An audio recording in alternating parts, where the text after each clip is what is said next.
Pour la première fois dans l'histoire de la télévision canadienne, les chefs de partis politiques ont accepté de venir en présence l'un de l'autre exposer au public leurs politiques respectives.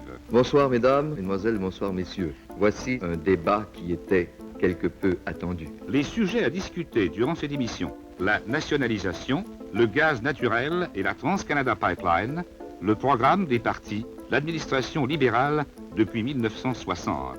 Je crois que c'est un moment solennel.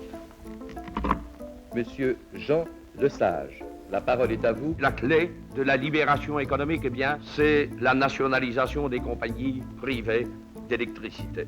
La parole est maintenant à monsieur Daniel Johnson. Il est injuste, antidémocratique d'imposer à l'électorat d'avoir à choisir la nationalisation et en même temps être obligé d'accepter un gouvernement qui, à mon sens, ne devrait pas être accepté. Le deuxième sujet, c'est le gaz naturel et la Trans-Canada Pipeline.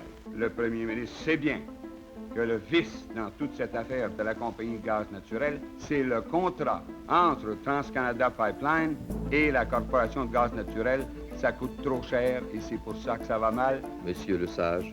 La Trans-Canada Pipeline est, comme disent les Anglais, un red herring que l'Union nationale a essayé de lancer pour atténuer les effets dans le public de ce qu'on a appelé le scandale du gaz naturel. Le purgatoire n'a pas duré assez longtemps. C'est le feu de l'enfer qu'il faut, et c'est éternel pour purifier l'Union nationale. Nous en arrivons en troisième lieu, au moment où messieurs Johnson et Lesage sont invités à commenter les programmes des deux partis. Monsieur Lesage, d'abord.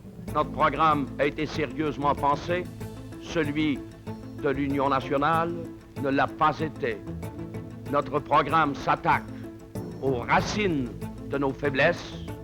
Celui de l'Union nationale ne constitue que des cataplasmes. Merci, monsieur Lesage. C'est maintenant votre tour, monsieur Johnson. Ce programme a été préparé avec beaucoup de soin, évidemment avec peut-être moins d'experts que les libéraux qui ont 40 commissions, mais quand on est dans l'opposition, on est limité dans ses moyens. On va prévenir plutôt que d'essayer de guérir quand il est trop tard, et je crois que ce sont là des garanties d'une administration la plus honnête possible avec des hommes. La quatrième question qui doit faire l'objet de ce débat porte sur l'administration libérale depuis juin 1960. Monsieur Johnson, s'il vous plaît. Ce gouvernement ne semble pas avoir de principe et il semble bien que le premier ministre n'est pas maître dans sa maison. Le Parti libéral a prouvé qu'il ne pouvait pas administrer. C'est d'ailleurs le qualificatif vient du principal lieutenant de M. Lesage.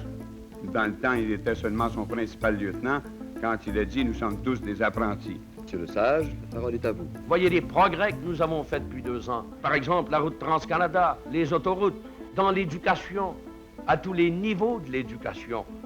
Nous avons investi parce que nous savons que dans l'avenir, si aujourd'hui nous avons plus d'enfants, qu'ils seront préparés à mieux gagner leur vie et que la population active de la province de Québec va augmenter à un rythme tel qu'il n'y a aucun risque à miser sur l'avenir. Merci, monsieur Lesage. Encore une fois, nous allons procéder au tirage au sort afin de savoir qui aura la faculté de choisir de parler en premier ou en second. Voici, monsieur Daniel Johnson peut choisir. Monsieur Johnson, vous choisissez de parler le premier ou le deuxième? Je cède cet honneur au premier ministre. Mes chers auditeurs, vous connaissez ma sincérité et je vous dis, moi, il faut rendre au peuple du Québec ce qui appartient au peuple du Québec. Son plus riche patrimoine, celui de l'électricité. Et sa presse. Demain, il sera trop tard. C'est maintenant ou jamais que nous serons maîtres chez nous. Merci, monsieur Lesage. À vous, monsieur Johnson, s'il vous plaît. Mesdames, Messieurs, nous avons une politique de grandeur véritable parce qu'elle est, elle, humaine et remplie de bon sens. Ce qui a manqué à Québec depuis 25 mois, c'est du bon sens. Merci beaucoup, monsieur Johnson. Merci, messieurs. Bonsoir.